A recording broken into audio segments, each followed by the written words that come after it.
Have you ever wondered what is the purpose of your existence in this vast universe? In the grand scheme of things, we often find ourselves pondering, seeking answers to life's most profound questions. This universal quest for meaning, for purpose, has led to the exploration of various philosophies, one of which is the concept of moksha, or liberation, in Hindu philosophy. So, what is this moksha, and how does one achieve it? Let's dive into the 4 paths that lead to moksha. The first path to moksha is the path of knowledge, also known as Jnana Yoga. This path beckons us to embark on a journey of introspection and self-realization. It is not about accumulating information, but rather about understanding oneself and the nature of the universe in its entirety. Imagine peeling off the many layers of an onion. Each layer represents our perceptions, beliefs, and illusions. As we peel away these layers through introspection, we come closer to the core, the essence of our true self. Jnana Yoga encourages us to question, to seek, to explore. It prompts us to ask, who am I? What is the nature of reality? What is the purpose of life? These questions are not just philosophical musings, but a deep dive into the ocean of knowledge. The path of Jnana Yoga is a voyage of discovery, of realization, of awakening. It's about seeing the world not as we think it is, but as it truly is, unfiltered and untainted by our perceptions and prejudices. Through knowledge, one can cut through the veil of ignorance and achieve liberation. The second path to moksha is the path of love and devotion, also known as Bhakti Yoga. Bhakti Yoga is a spiritual journey where love and devotion towards a deity or God are paramount. The essence of this path lies in the surrender of the self to the divine.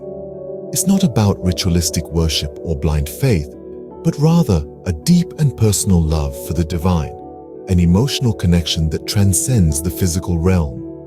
The practice of Bhakti Yoga involves chanting, prayer, and meditation, all aimed at fostering a sense of devotion.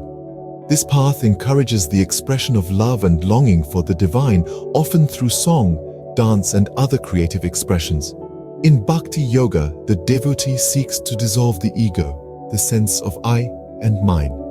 By letting go of these worldly attachments and surrendering to the divine, one can experience a state of bliss and unity with the universe. Through devotion, one can dissolve the ego and merge with the divine, achieving liberation. The third path to moksha is the path of selfless action, also known as karma yoga. This path is a journey of selfless service, where one performs their duties without any expectation of rewards or outcomes. It's not about inaction, it's about detached action. Imagine a painter who creates art not for fame or profit, but purely for the joy of painting. The act itself is the reward. That's karma yoga in essence. It teaches us to act without getting attached to the fruits of our labor. This path is especially significant in our fast-paced world, where we often get caught up in the pursuit of success and forget the joy of the process. In karma yoga, the focus is on the action, not the result. It's about finding fulfillment in the present moment, in the work we do. It's about giving our all without any expectation of returns. Through selfless action, one can purify the mind and achieve liberation. The fourth and final path to moksha is the path of meditation, also known as Raja Yoga. This path is a royal journey inward, a voyage to the heart of one's own consciousness. Unlike the other paths, Raja Yoga requires the practitioner to take the reins of their mind and senses to guide them towards a state of inner tranquility. Imagine a sea, often turbulent, with waves of thoughts and emotions constantly stirring its surface. Raja Yoga is about calming this sea, about achieving a state of stillness where the waves of thought cease to disturb.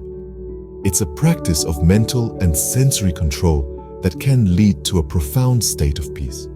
It's important to remember, this is not a path of suppression, but of understanding and control.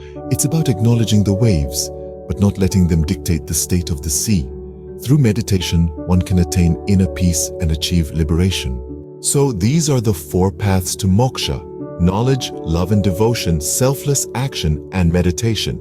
Each path, beautifully unique, is designed to resonate with different individuals, all leading to the same cherished goal of liberation.